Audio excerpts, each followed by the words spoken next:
Voici la lecture de la Bible.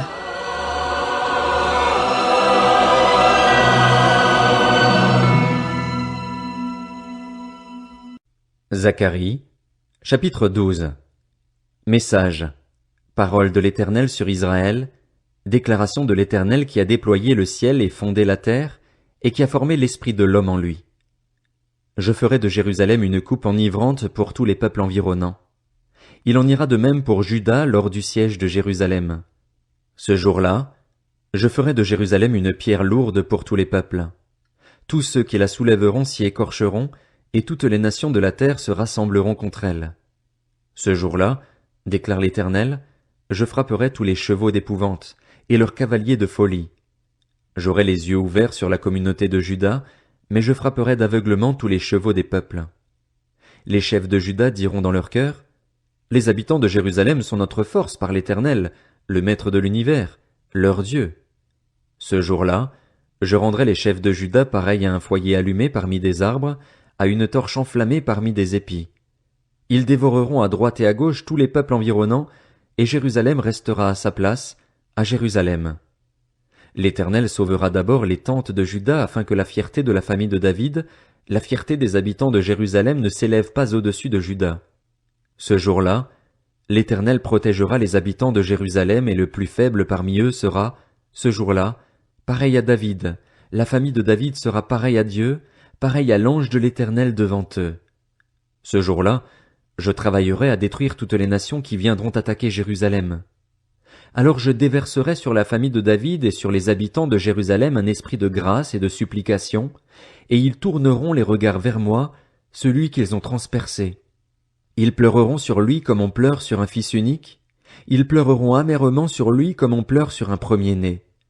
Ce jour-là, le deuil sera grand à Jérusalem, comme le deuil d'Hadad-Rimon dans la vallée de Megiddo. Le pays sera dans le deuil, chaque clan à part. Le clan de la famille de David à part et les femmes à part, le clan de la famille de Nathan à part et les femmes à part, le clan de la famille de Lévi à part et les femmes à part, le clan de Chiméi à part et les femmes à part, et tous les autres clans chacun à part et leurs femmes à part.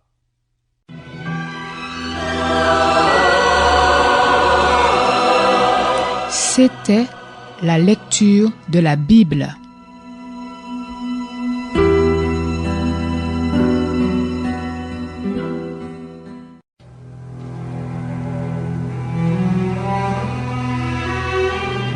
Voici la lecture de la Bible.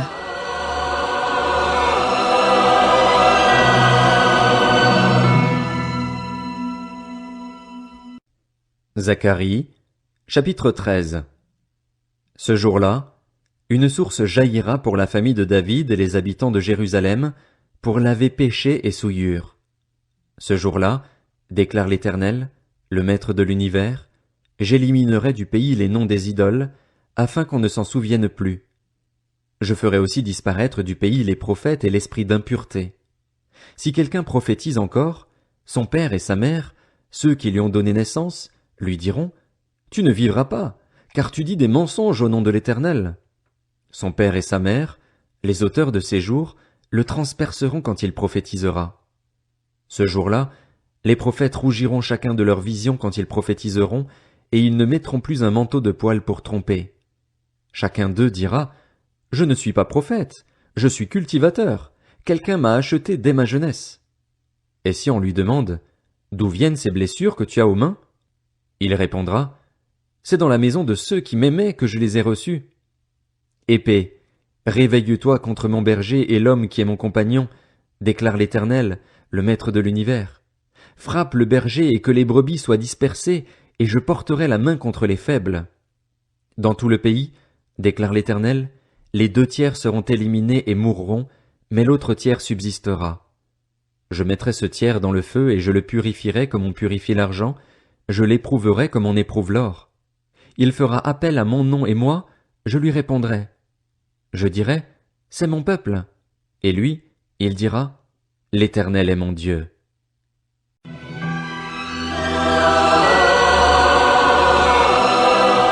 C'était la lecture de la Bible.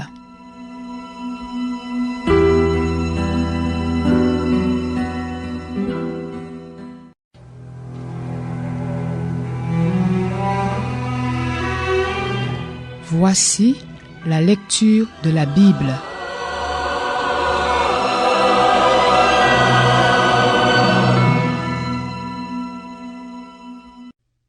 Zacharie, chapitre 14.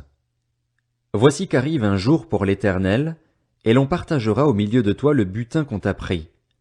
Je rassemblerai toutes les nations pour qu'elles attaquent Jérusalem. La ville sera prise, les maisons seront pillées, et les femmes violées. La moitié de la ville partira en exil, mais le reste du peuple ne sera pas éliminé de la ville. L'Éternel sortira et combattra contre ces nations, comme il combat le jour de la bataille. Ses pieds se poseront, ce jour-là, sur le mont des Oliviers qui est vis-à-vis de Jérusalem, du côté est. Le mont des Oliviers se fendra par le milieu, d'est en ouest, et une très grande vallée se formera. Une moitié de la montagne reculera vers le nord, et une moitié vers le sud. Vous fuirez alors la vallée de mes montagnes, car la vallée des montagnes s'étendra jusqu'à Hatzel. Vous fuirez comme vous avez fui devant le tremblement de terre, lors du règne d'Ozias sur Juda. L'Éternel, mon Dieu, viendra avec tous les saints. Ce jour-là, il n'y aura pas de lumière, de froid ni de glace. Ce sera un jour unique, connu de l'Éternel, et qui ne sera ni jour ni nuit, mais vers le soir il y aura de la lumière. Ce jour-là, de l'eau vive sortira de Jérusalem et coulera, une moitié vers la mer Morte, l'autre moitié vers la Méditerranée. Ce sera le cas été et hiver. L'Éternel sera le roi de toute la terre. Ce jour-là, l'Éternel sera le seul Éternel, et son nom sera le seul nom. Tout le pays se transformera en plaine, de Géba à Rimon, au sud de Jérusalem. Jérusalem sera élevée et restera à sa place, de la porte de Benjamin jusqu'à l'emplacement de la première porte, jusqu'à la porte des angles, et de la tour de Hananil jusqu'au pressoir du roi. On y habitera, et il n'y aura plus de menace de destruction. Jérusalem sera en sécurité. Voici le fléau dont l'Éternel frappera tous les peuples qui auront combattu contre Jérusalem. Il fera pourrir leur chair pendant qu'ils seront debout, leurs yeux pourriront dans l'orbite et leur langue pourrira dans leur bouche. Ce jour-là, l'Éternel provoquera une grande panique parmi eux. Chacun empoignera l'autre, et ils lèveront la main les uns contre les autres. Juda combattra aussi à Jérusalem, et l'on amassera les richesses de toutes les nations environnantes, l'or, l'argent et des habits en très grande quantité. Un même fléau frappera les chevaux, les mulets, les chameaux, les ânes et toutes les bêtes qui seront dans ces champs. Ce fléau sera semblable à l'autre. Tous les survivants de toutes les nations venus attaquer Jérusalem y monteront chaque année pour adorer le roi, l'Éternel, le Maître de l'univers, et pour célébrer la fête des tentes. Si une famille de la terre ne monte pas à Jérusalem pour adorer le roi, l'Éternel, le Maître de l'univers, la pluie ne tombera pas sur elle. Si la famille d'Égypte ne monte pas, si elle ne vient pas, la pluie ne tombera pas sur elle, elle sera frappée du fléau dont l'Éternel frappera les nations qui ne monteront pas pour célébrer la fête des tentes. Ce sera la punition de l'Égypte, la punition de toutes les nations qui ne monteront pas pour célébrer la fête des tentes. Ce jour-là, il sera écrit sur les clochettes des chevaux, consacré à l'Éternel. Les marmites dans la maison de l'Éternel seront consacrées comme les coupes devant l'autel. Toute marmite à Jérusalem et dans Juda sera consacrée à l'Éternel, le Maître de l'univers.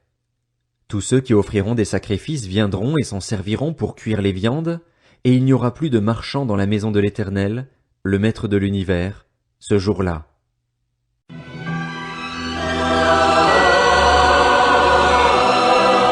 C'était la lecture de la Bible.